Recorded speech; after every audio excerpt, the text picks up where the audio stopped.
Helen of Troy, beauty. Recognize your own unique beauty. Stop comparing yourself to others. Real beauty is apparent in all cultures and in all ages. Beauty should not be used as a weapon. If a siren is a woman who tempts or draws people toward her, one of history's most powerful sirens would have to be the face that launched 1,000 ships, that of Helen of Troy. There are few people who are not aware of the legend of Helen of Troy.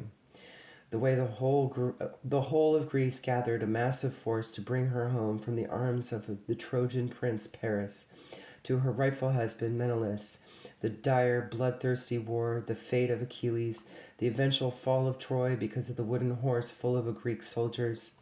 The stories placed all blame upon Helen's fine head.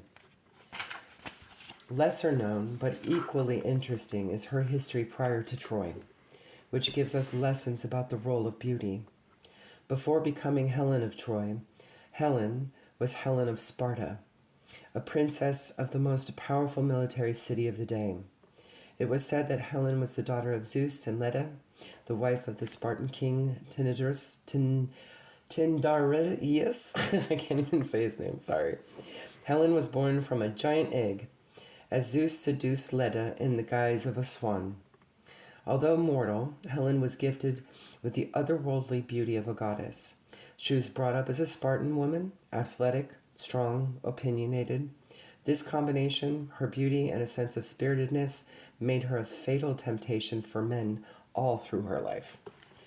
According to ancient sources, when Helen was young, the Athenian Theseus kidnapped her, entranced by the idea that she was a demigoddess, as well as by her unique beauty. This abduction prompted Sparta to invade Athens, resulting in much bloodshed.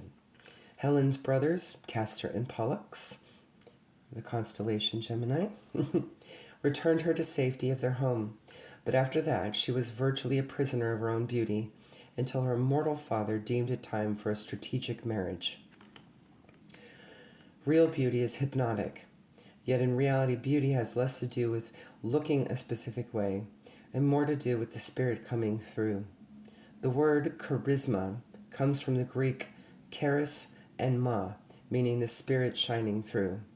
Each of us possess a unique beauty, one that gives us confidence when we recognize it. Each of us is desirable, perfectly formed to be what we want to be. Should we become too obsessed by the external, something that is, after all, ever-changing, we may become just as imprisoned as beauty as Helen was.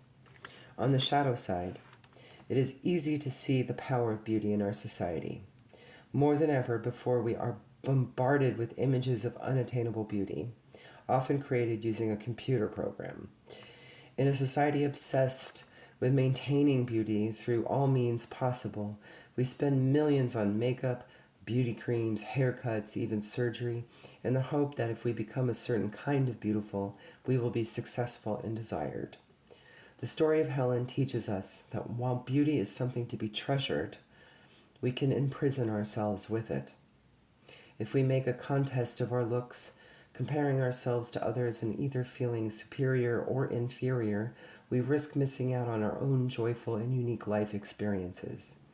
If you find yourself not wanting to go places or do certain things because you are worried what you'll look like, Helen may be able to assist you.